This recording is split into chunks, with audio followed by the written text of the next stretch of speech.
So hello friends, I hope आप सभी अच्छे होंगे और अच्छे से स्टडी कर रहे होंगे। तो आज के इस वीडियो में हम आपको यूपी पुलिस कांस्टेबल का प्रीवियस ईयर क्वेश्चन पेपर के बारे में बताऊंगा, जो कि आपका बहुत ही इंपॉर्टेंट क्वेश्चन पेपर है। जितने भी बच्चे 23 अगस्त से 31 अगस्त तक यूपी पुलिस कांस्टेबल का पेपर देंगे, तो इस वीडियो को लास्ट तक जरूर वॉच कर लेना, क्योंकि ये आपका प्रीवियस ईयर क्वेश्चन है, जिससे आपके मतलब क्वेश्चन आने के चांसेस रहते हैं 100%। तो चलिए वीडियो को स्टार्ट करता हूँ। अभी तक लाइक ना करें तो लाइक कर लें और चैनल पर नए हैं तो सब्सक्राइब जरूर कर लें। आपका फर्स्ट क्वेश्चन दिया है कि हिंद स्वराज पुस्तक किसने लिखी थी। जो हिंद स्वराज पुस्तक थी वो किसने लिखी थी? वो बच्चों लिखी थी मोहनदास करमचंद गांधी ने, यानी कि फर्स्ट वाला ऑप्शन आपका सही हो जाएगा। हिंद स्वराज जो पुस्तक थी वो मोहनदास करमचंद गांधी ने लिखी थी। वो लिखी थी 1906 ईस्वी में, यानी कि 1906 ईस्वी में जो हिंद स्वराज पुस्तक थी उसको लिखा गया, और वो लिखा गया किसके द्वारा? मोहनदास करमचंद गांधी द्वारा। तो नेक्स्ट आपका दूसरा क्वेश्चन बताया गया है, 6वीं शताब्दी ईसा पूर्व के दौरान उत्तर प्रदेश की निम्नलिखित में से किस क्षेत्र को चेदी नाम से जाना जाता है? वो कौन सा क्षेत्र है जिसे चेदी नाम से जाना जाता है? वो बच्चों है बुंदेलखंड, यानी कि बुंदेलखंड को चेंदी नाम से जाना जाता है, जो उत्तर प्रदेश में ही स्थित है और यमुना नदी के किनारे स्थित है। नेक्स्ट क्वेश्चन आपका तीसरा बताया गया है, मौर्य वंश का अंतिम शासक कौन था? जो मौर्य वंश था उसका अंतिम राजा कौन था? वो बच्चों था बृहद्रथ। बृहद्रथ जो था मौर्य वंश का अंतिम राजा था, यानी कि सी वाला ऑप्शन आपका सही हो जाएगा। नेक्स्ट क्वेश्चन आपका बताया गया है कि प्राचीन भारत में जन्मदग्री ऋषि का आश्रम जमानिया में था, जो वर्तमान उत्तर प्रदेश के ज़िले में स्थित है। अभी वो किस ज़िले में स्थित है आपको बताना है कि वर्तमान में। वो बच्चों स्थित है आपकी गाजीपुर में, यानी कि जो ऋषि का आश्रम था, मतलब जन्मदग्री ऋषि जो थे, जमदग्री ऋषि, उनका आश्रम जो था वो जमानिया में था, लेकिन वो वर्तमान में उत्तर प्रदेश के ज़िले में स्थित है। जमानिया जो है वो गाजीपुर में। बच्चों बी वाला आपका राइट आंसर हो जाएगा।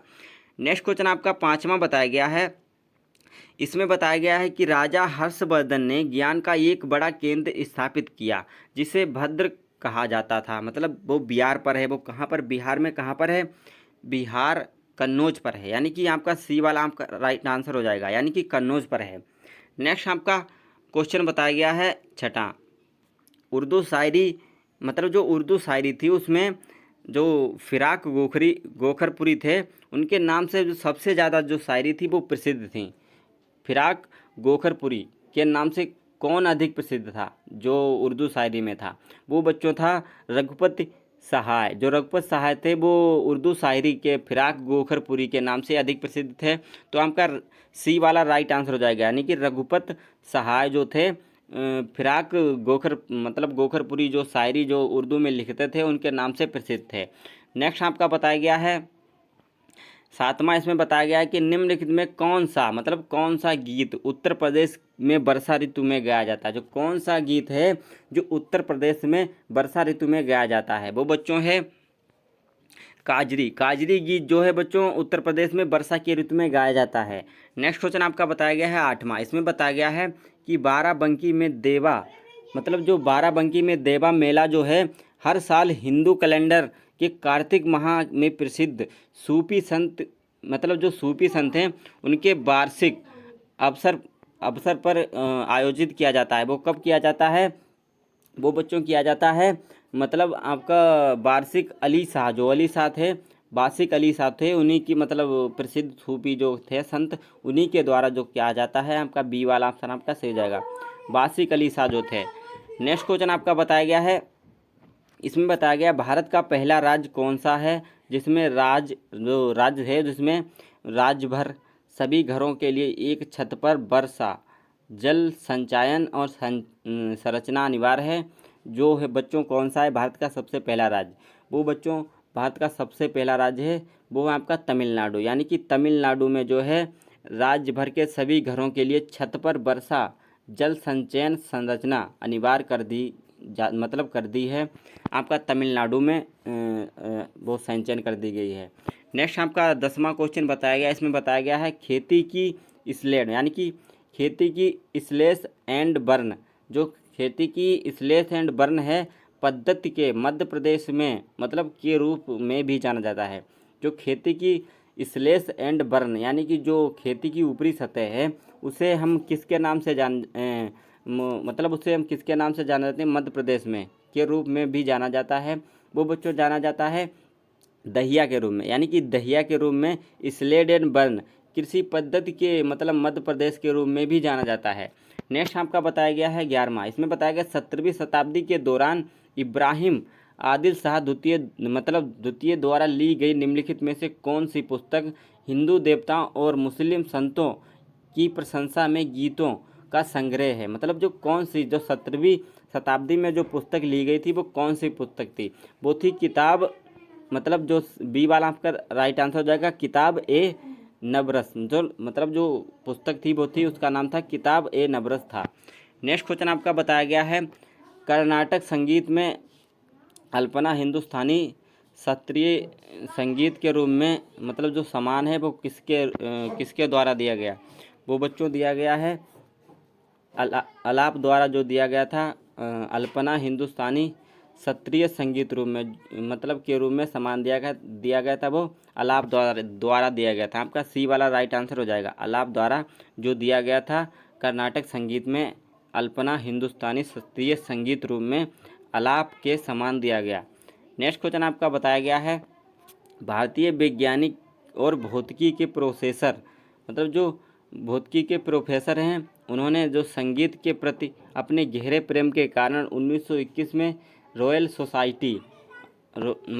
सोसाइटी ऑफ लंदन के समक्ष तार वालों वाद्य यंत्रों के प्रसिद्ध मतलब जो सिद्धांत थे उन पर एक पेपर पढ़ा। वो कौन सा पेपर किसने पढ़ा, मतलब 1921 में जो पेपर पढ़ा वो किसने पढ़ा था, वो पढ़ा था सीवी रमन ने जो आपका पेपर पढ़ा था। नेक्स्ट आपका बताया गया है, इसमें बताया गया है एक सरल उपकरण है, वो कौन सा एक उपकरण है जो सरल उपकरण है जिसका उपयोग खरपतवार हटाने और मिट्टी को ढीला करने के लिए किया जाता है, वो कौन सा खरपतवार है। इसमें बच्चों आपका राइट आंसर हो जाएगा कुदाल। मतलब कुदाल जो है आपका एक उपकरण है जो आपका उपयोग मतलब खरपतवार को हटाने और मिट्टी को ढीला करने में किया जाता है। नेक्स्ट क्वेश्चन आपका 15वां बताया गया है, इसमें बताया गया है कि निम्नलिखित में से कौन सा मानव रोगी बैक्टीरिया मतलब जो मानव होता है मानव रोग बैक्टीरिया के कारण होता है, वो कौन सा रोग है, वो बच्चों है टाइफाइड जो होता है आपका बैक्टीरिया के कारण ही होता है मानव रोग। नेक्स्ट आपका बताया गया 16वां, इसमें बताया गया है निम्नलिखित में से निम्न में से किस लैटिन अमेरिकी देश में जल आपूर्ति के निजीकरण के विरुद्ध वर्षा 2000 में जल युद्ध हुआ था। मतलब सन 2000 में जो जल युद्ध हुआ था अमेरिकी देश के मतलब जल आपूर्ति मतलब जल को पूर्ति नहीं कर पाया, इसी के कारण जल युद्ध हुआ था सन 2000 में। वो था मतलब बोलीविया में मतलब बच्चों हुआ था, मतलब बोलीविया जो थी उसमें अमेरिकी देश में जो जल निजीकरण के विरुद्ध 2000 में जल युद्ध हुआ था लैटिन अमेरिका के देश में, वो थी बोलीविया। नेक्स्ट क्वेश्चन आपका बताया गया है राष्ट्रमंडल मानवाधिकार पहला, मतलब जो राष्ट्रमंडल मानवाधिकार पहल है उसका मुख्यालय स्थित है, कहाँ पर स्थित है, वो बच्चों आपको बताना है। राष्ट्रमंडल मानवाधिकार का मुख्यालय जो स्थित है वो आपका नई दिल्ली में स्थित है, आपका सी वाला राइट आंसर हो जाएगा। नेक्स्ट आपका बताया गया है कि शपथ ग्रहण के बाद पीएम यानी कि जो पीएम के दौरान मतलब पीएम ने जो दौरा करने के लिए कौन सा पहला विदेशी गंतव्य मतलब जो गंतव्य है वो चुना था, वो कौन सा विदेशी गंतव्य चुना था, वो बच्चों आपका हो जाएगा राइट आंसर सी वाला, यानी कि भूटान का जो विदेशी गंतव्य था जो पीएम ने दौरा के कारण सबसे पहला विदेशी गंतव्य चुना शपथ ग्रहण के लिए। नेक्स्ट क्वेश्चन आपका बताया गया है निम्नलिखित में से कौन देश जो है किस देश की सीमाएं भारतीय राज्य उत्तर प्रदेश में लगती हैं, वो कौन सी देश है जिसकी सीमाएं भारतीय राज्य उत्तर प्रदेश में लगती हैं, वो बच्चों है नेपाल जो है आपका भारतीय राज्य उत्तर प्रदेश में सीमाएं इसकी लगती हैं। नेक्स्ट क्वेश्चन आपका बताया गया है BIMSTEC मतलब जो BIMSTEC एक उप क्षेत्रीय समूह है।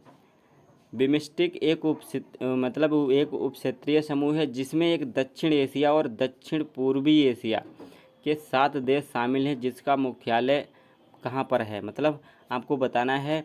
बिम्स्टेक एक उप क्षेत्रीय समूह है जिसका मतलब दक्षिणी एशिया और पूर्वी एशिया में एक देश स्थित है, उसका आपको जो मुख्यालय है वो कहाँ है, वो बच्चों मुख्यालय आपका ढाका में है, यानी कि आपका डी वाला ऑप्शन आपका राइट आंसर हो जाएगा। ढाका में इसका मुख्यालय है।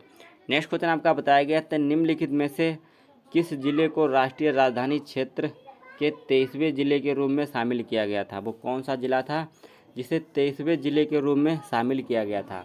वो बच्चों था आपका शामली। शामली जिला था, उसे 23वें जिले के रूप में शामिल किया गया था शामली जिला।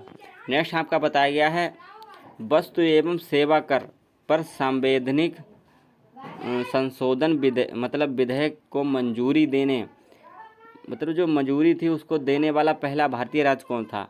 वस्तु एवं सेवा कर पर संवैधानिक संशोधन विधेयक को मंजूरी देने वाला पहला भारतीय राज्य कौन सा था? आपको बताना है।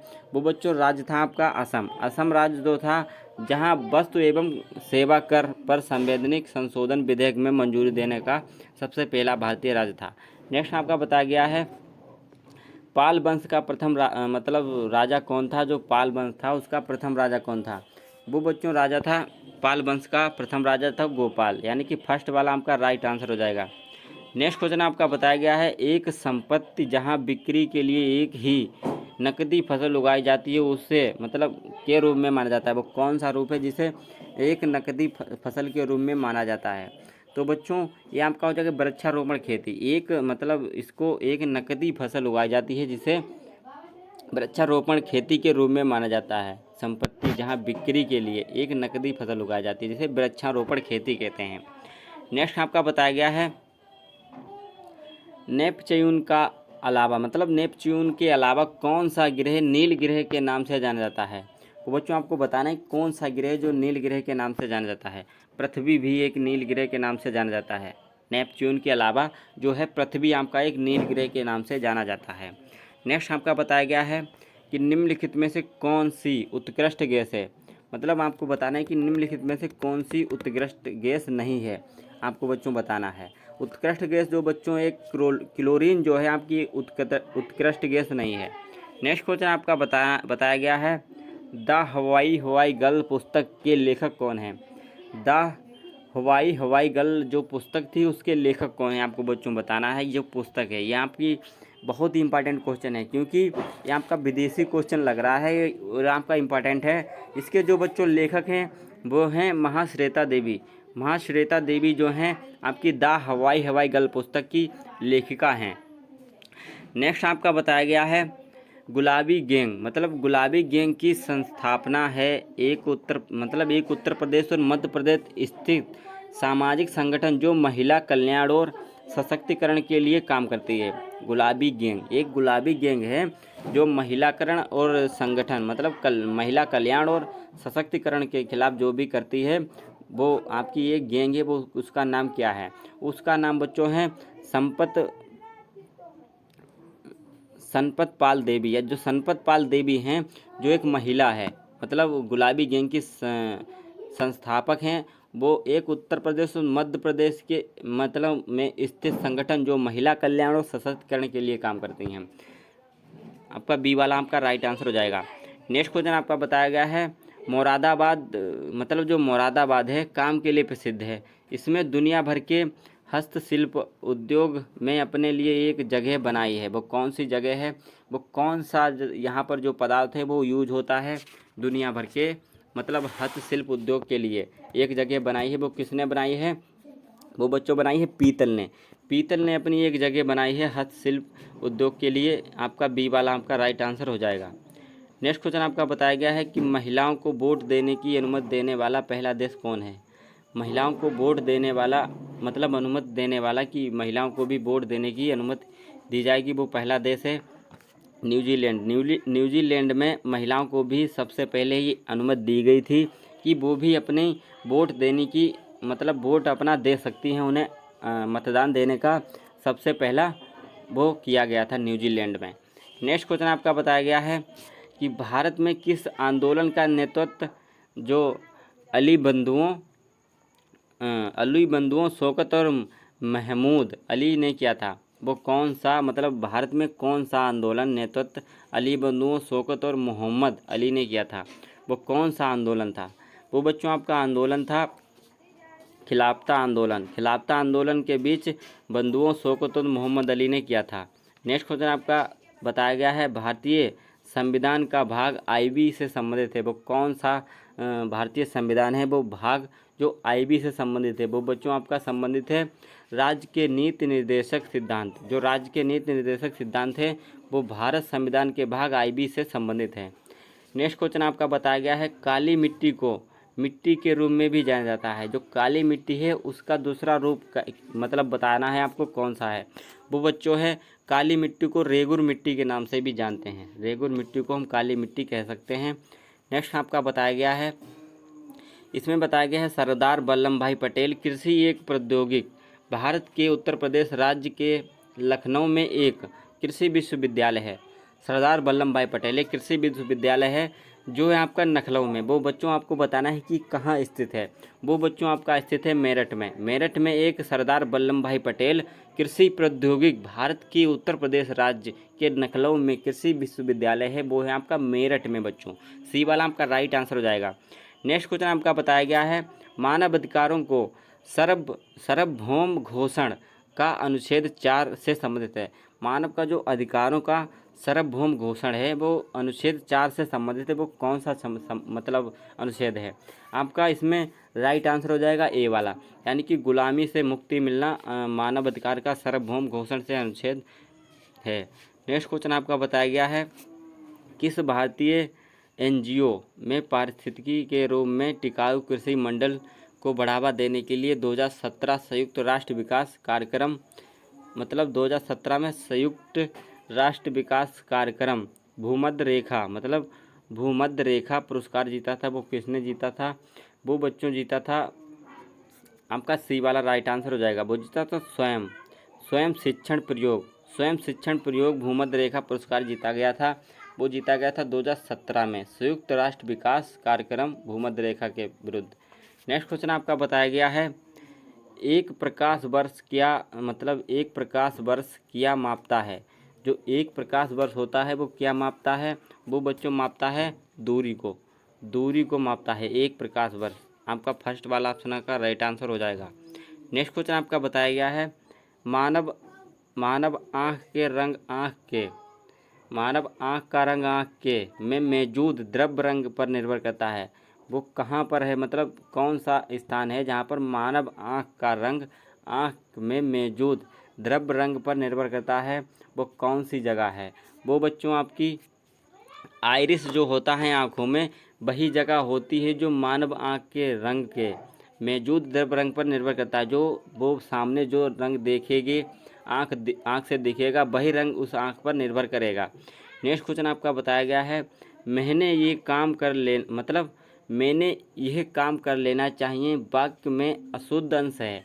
मतलब मैंने ये काम कर लेना चाहिए वाक्य में अशुद्ध अंक है।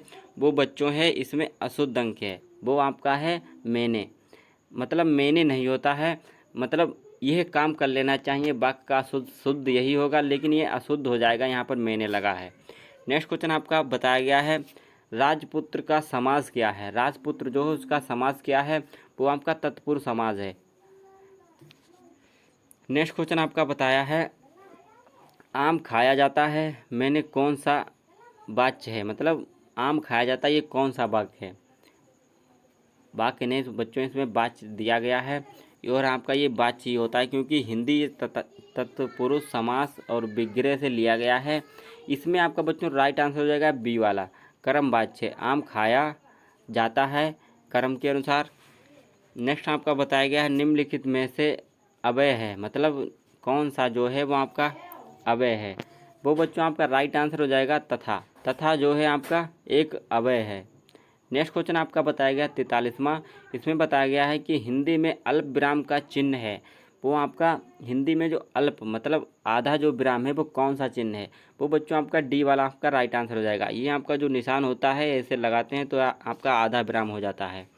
नेक्स्ट क्वेश्चन आपका बताया गया है नाक काटना मुहावरे का अर्थ क्या है? यानी कि नाक काटना मुहावरे का अर्थ है कि बदनामी होना। नाक काटना यानी कि बदनामी होना। नेक्स्ट क्वेश्चन आपका बताया गया है काला अक्षर भैंस बराबर लोकोक्ति का सही अर्थ क्या है? काला अक्षर भैंस बराबर मतलब पढ़ा लिखा ना होना, यही आपका राइट आंसर हो जाएगा। नेक्स्ट क्वेश्चन आपका बताया गया है अद्भुत रस का स्थायी भाव क्या है? यानी कि अद्भुत रस का स्थायी भाव है एक आश्चर्य। आश्चर्य होना यानी कि कोई भी अद्भुत शंका घटना घटी तो उसे आश्चर्य हो जाता है। नेक्स्ट आपका बताया गया है सोरठा के प्रथम चरण में कितनी मात्राएं होती हैं? जो सोरठा होता है उसके प्रथम चरण में कितनी मात्राएं होती हैं? वो बच्चों होती हैं सोरठा के चरण में, प्रथम चरण में आपकी होती हैं बच्चों 11 मात्राएं। आपका बी वाला आपका राइट आंसर हो जाएगा।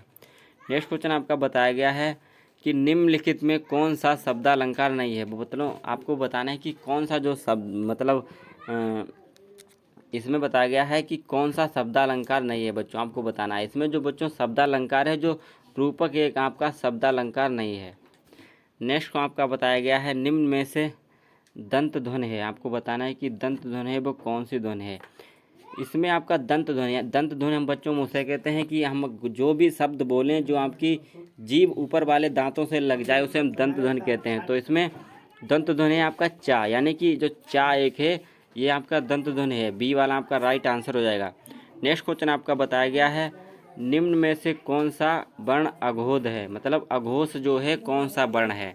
इसमें बच्चों एक अघोष वर्ण जो है वो आपका चा है। चा जो है आपका एक अघोष वर्ण है।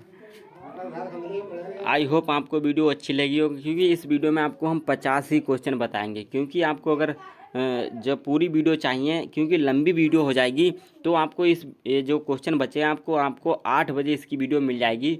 तो चैनल को सब्सक्राइब करके बेल नोटिफिकेशन को ऑल कर लीजिए। आपको ये शाम 8 बजे पूरी वीडियो मिल जाएगी, क्योंकि ये आपका प्रीवियस ईयर क्वेश्चन है और आपका इंपॉर्टेंट इसमें क्वेश्चन है। तो चलिए वीडियो को एंड करते हैं यहीं पर, क्योंकि बहुत ही जल्दी बोलना पड़ता है तो पता नहीं शब्द भी थोड़े बहुत गलत हो जाते हैं। तब के लिए जय हिंद, मिलता है नेक्स्ट।